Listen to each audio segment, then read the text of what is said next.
Perder grasa sin contar calorías es una de esas promesas que muchas veces da la sensación de como que son imposibles, como que no se puede hacer, como que vende expectativas irreales. Y hoy en este episodio de Café y Hierros quería contar cómo las calorías, es verdad que muchas veces cuando por ejemplo estamos en un proceso de pérdida de grasa, es cierto que tenemos que tenerlas en cuenta, contar calorías funciona, pero no todo el mundo quiere hacerlo y de hecho no todo el mundo necesita hacerlo.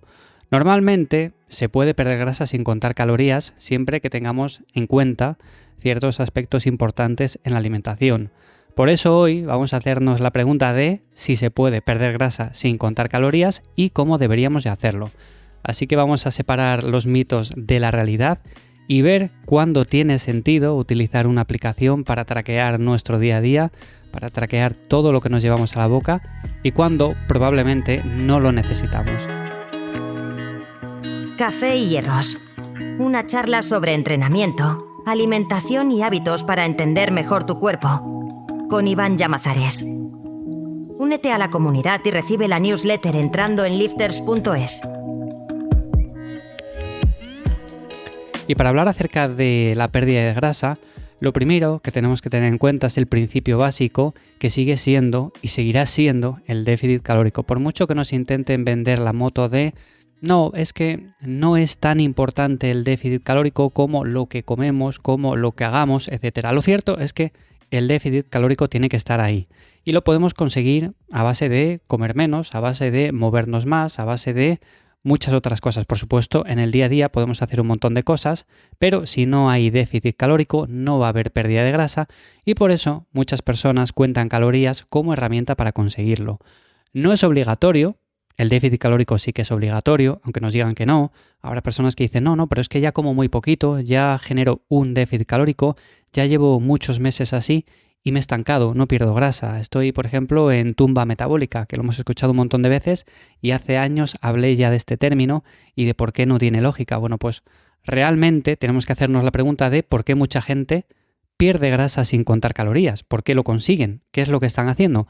Bueno, normalmente esto suele suceder porque aplican estrategias que, sin darse cuenta, generan ya ese déficit. ¿Qué tipo de estrategias aplican? Bueno, pues imagínate, comen más alimentos saciantes. Esto va a hacer que tengamos menos hambre a lo largo del día y que el cómputo total a lo largo de o bien ese día o bien una semana, pues sea mucho menor que no, por ejemplo, la persona que come alimentos poco saciantes, con los cuales quizás a la hora, a las 2 horas, pues ya tenga ganas de picar algo de nuevo, ya tenga ganas de comer otra vez, etcétera.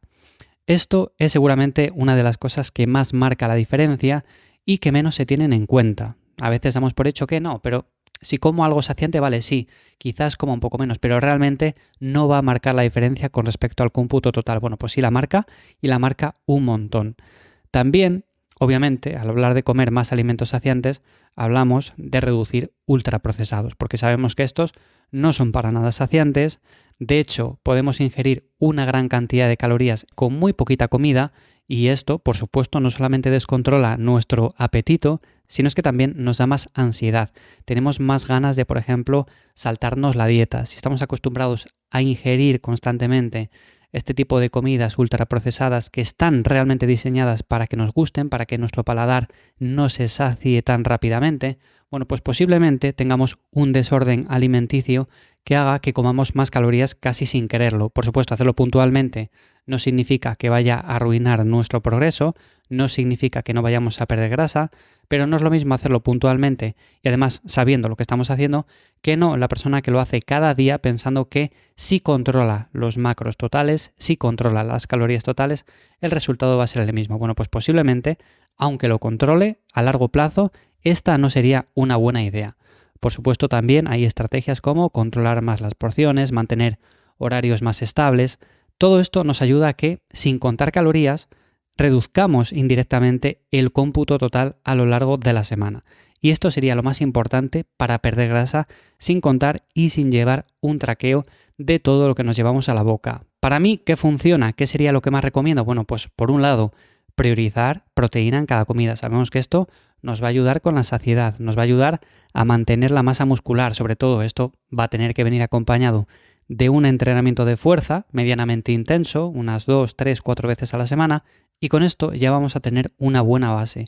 Por supuesto, a ese plato en el cual estamos priorizando la proteína, le vamos a meter también verdura, le vamos a meter fibra. Todo esto nos ayuda también a darle más saciedad y por supuesto vamos a incluir frutas. Las frutas, aunque muchas personas siguen pensando que tienen azúcar, que es lo mismo que comer azúcar libre, que no aportan nada, que es mejor únicamente comer verduras, que incluso como tienen pesticidas, que tienen todo este tipo de cosas, pues a veces no se recomiendan. Bueno, pues las frutas sabemos, y además hay muchos análisis que lo muestran, son muy beneficiosas, pueden ayudar a controlar el apetito, nos pueden ayudar a regular la saciedad y nos pueden ayudar, por supuesto, a llevar una dieta mucho más saludable y variada. Por eso, vamos a elegir como base de la alimentación, como base de cada plato, todo esto.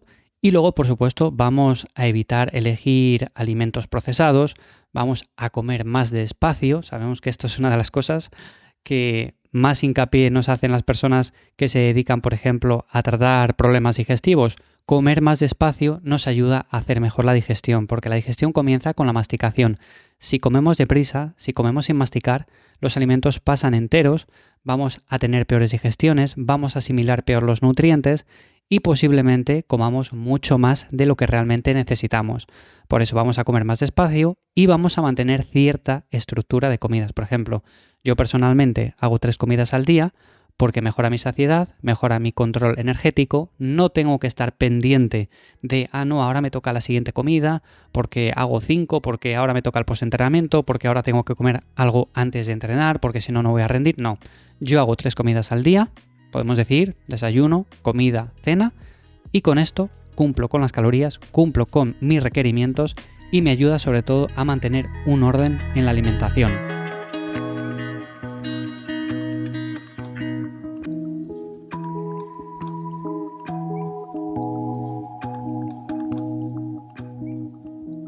Si hablamos de los mitos más comunes, posiblemente uno de los más habituales, de los que hemos escuchado todos, es: si comes limpio, no vas a engordar. Y esto es falso. ¿Por qué? Porque podemos comer lo más limpio del mundo, podemos comer solo alimentos que no tengan nada de procesado, que sean naturales, pero aún así pasarnos, porque no todos necesitamos las mismas calorías para mantener nuestro peso, no todos hacemos la misma actividad a lo largo del día, y por supuesto porque si hablamos de alimentos nutritivos, alimentos naturales, también los hay que tienen muchas calorías. Por ejemplo, si hablamos de frutos secos, pues sí, comer frutos secos es saludable. Si me como una bolsa entera de frutos secos cada día, pues posiblemente esto haga que coma demasiadas calorías. Así que comer limpio no significa que no vayamos a engordar, a subir de peso. Otro de los mitos más habituales es decir que eliminar carbohidratos adelgaza por sí solo. Y esto tampoco tiene nada que ver. Es verdad que cuando llevamos una alimentación más o menos estructurada, cuando queremos generar un déficit calórico, quizás lo más sensato es recortar carbohidratos, es decir, dejar la proteína porque sabemos que es importante para mantener la masa muscular, dejar una cantidad también mínima de grasa porque es importante para la función hormonal, y los carbohidratos, que tienen una función, podríamos decir, energética, sí que podemos jugar más con ellos. Podemos subirles, podemos bajarles, podemos recortarles quizás hasta puntos en los cuales les dejamos muy bajitos, pero realmente eliminar carbohidratos por sí solo no significa que vayamos a adelgazar si no generamos el déficit calórico. Y por supuesto, otro de los más habituales, un mito que es muy común, es decir que el ayuno hace perder grasa automáticamente. Oye, desde que hago ayuno intermitente, he perdido grasa y no me he tenido que fijar en contar calorías, en comer de forma más saludable, simplemente me salto esta comida y con esto lo tengo ya hecho. Bueno, pues obviamente depende del total diario. Al final estamos quitando calorías. Si no vamos a suplir esas calorías con otra cosa, pues sí, estamos comiendo menos, pero no significa que el ayuno nos haga perder grasa automáticamente, sino que sencillamente estamos comiendo menos. Y esto para muchas personas sí que resulta, sí que puede funcionar, pero para otras no funciona tan bien y de hecho puede ser incluso contraproducente. Así que bueno, depende un poco de cada caso personal. Si tú, por ejemplo, ves que no cuentas calorías y no ves progreso, ves que no avanzas, o por ejemplo, tienes objetivos más exigentes, bueno, pues obviamente ahí quizás contar calorías te puede dar claridad y te puede ayudar. Es una herramienta muy buena y que también recomiendo para ciertos objetivos y para ciertos casos en concreto. Por otra parte, si a ti, por ejemplo, te agobian los números o estás en una fase de mantenimiento, tienes objetivos más flexibles o tienes una buena relación con la comida, pues en estos casos un enfoque más intuitivo te puede resultar suficiente. Así que bueno, como digo, valora todo esto, pero ten en cuenta que no necesitas contar calorías para perder grasa, pero sí necesitas entender qué estás haciendo. Necesitas entender cómo funciona la saciedad, cómo puede ser una alimentación más o menos flexible, por qué el entrenamiento de fuerza es importante, el movimiento diario, el NEAT, del que tanto se habla, y cuándo sí tiene sentido contar calorías y cuándo no tiene sentido contar calorías. Así que espero que con todo esto te haya quedado mucho más claro. Muchas gracias por estar ahí una semana más en el podcast. Muchas gracias por esas valoraciones de 5 estrellas. Te voy a dejar el enlace a lifters.es en las notas del episodio para que puedas complementar toda esta información con muchas más cosas que publico por ahí. Y nada más, nos escuchamos de nuevo por aquí la semana que viene. ¡Chao!